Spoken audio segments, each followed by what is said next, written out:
Chercher un logement pour un étudiant peut être un véritable casse-tête. Et une fois trouvé, il faut encore se pencher sur les questions administratives, notamment celles des assurances. Une dépense supplémentaire pour des budgets souvent serrés. Il y a tout un tas de dépenses relatives aux dépenses de logement, parmi lesquelles celle de l'assurance, qui n'est pas des moindres, mais qui n'est pas non plus la plus écrasante, qui est effectivement obligatoire. N'importe quel locataire d'un appartement non meublé doit prendre une assurance pour couvrir le bien loué contre les risques locatifs, donc tous les risques d'incendie ou de dégâts qui peuvent s'y produire. Et c'est effectivement une dépense qui pèse encore un peu plus dans le budget des étudiants et qui joue dans le renoncement à l'accès à un logement indépendant pour de plus en plus d'étudiants malheureusement qui sont de plus en plus précaires.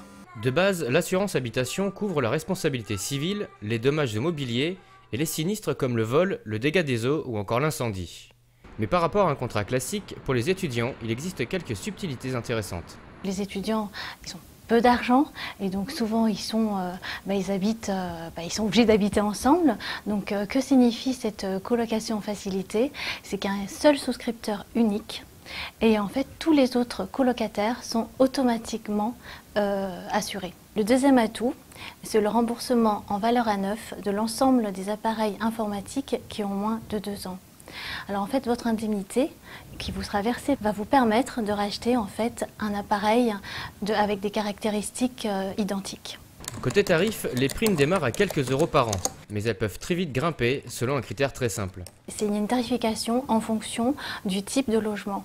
Et effectivement, on a considéré la chambre donc, dans une résidence secondaire, dans une résidence universitaire et l'appartement qui peut aller jusqu'aux 3 pièces lorsque l'étudiant vit en colocation. Et évidemment, il y a un prix très attractif lorsqu'il s'agit en fait, d'une chambre en résidence universitaire et le 3 pièces. Les assurances aussi augmentent et puis c'est un marché, les assurances. Aujourd'hui, il y a une quantité d'offres extrêmement diversifiées d'assurances. Le premier conseil d'abord qu'on leur donnerait, c'est de prendre un peu de temps parce que c'est souvent dans la précipitation que les erreurs se font et surtout c'est dans la précipitation que une compagnie d'assurance va réussir à vendre un service dont pourtant l'étudiant n'aura pas forcément besoin.